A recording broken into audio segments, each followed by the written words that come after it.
The mythology of Raised by Wolves continues to expand in the sixth episode of its second season. Marcus, Travis Fimmel, is brought to the collective by the father, Abubaker Salam, and Lucius. His mother, Amanda Cullen, orders him to tell the truth about his powers and renounce his faith in front of everyone, including Paul and the other children. Marcus admits he's not special, but refuses to give up his faith and soul. Tempest discovers that she will give birth much earlier than expected. The father starts communicating with the former android and Campion starts calling her grandma. A recently converted Sue, Niam Alger, breaks Marcus out of the holding cell. Here's everything you need to know about the Raised by Wolves Season 2 Episode 6 recap and ending.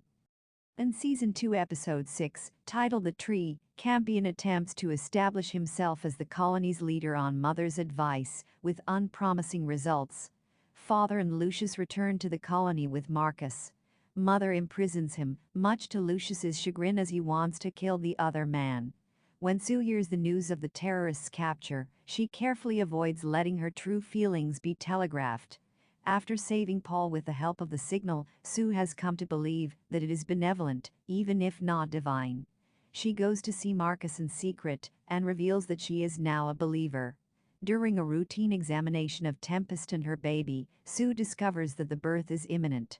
Hearing this, Tempest becomes terrified. She is not ready to welcome the child who was conceptualized by the rape.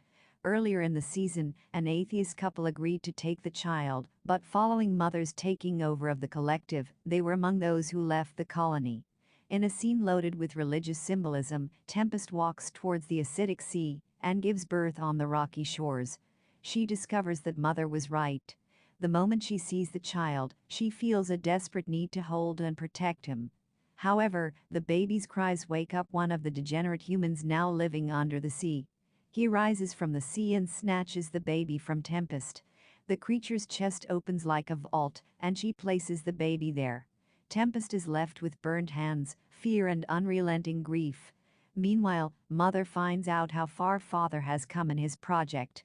Grandmother was created by the human civilization that lived on Kepler 22b thousands of years ago. Campion's touch seems to activate it. She speaks the ancient Mithraic language. As it begins to glow with a golden hue, Campion realizes that it was Grandma who saved him from Tamerlane. After analyzing her, Father and Mother discover that Grandma's gear is identical to Mother's with one key difference. Instead of the weapon system Mother has as an necromancer, Grandma has something different, unique and mysterious.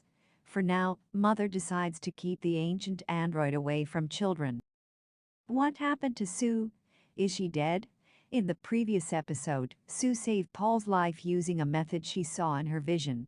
In episode 6, she follows the signal's instructions and steals a dodecahedron box, an ancient Mithraic artifact from the colony vault.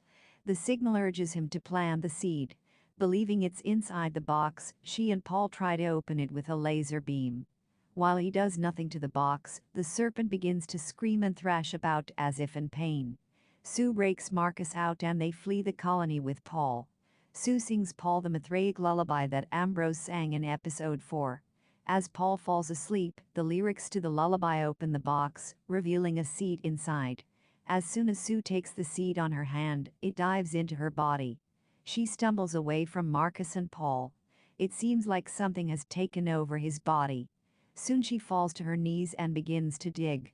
The next morning, Marcus and Paul wake up to find a moderately tall tree in front of them. Marcus bites into the meat of one of its fruits and sees the ripples in the bark of the tree.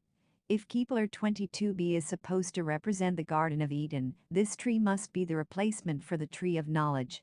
After eating his fruit, Marcus realizes what happened to Sue, just as Paul calls out to him. This may be the subject of the warning in the metal card Marcus gives Lucius earlier in the episode.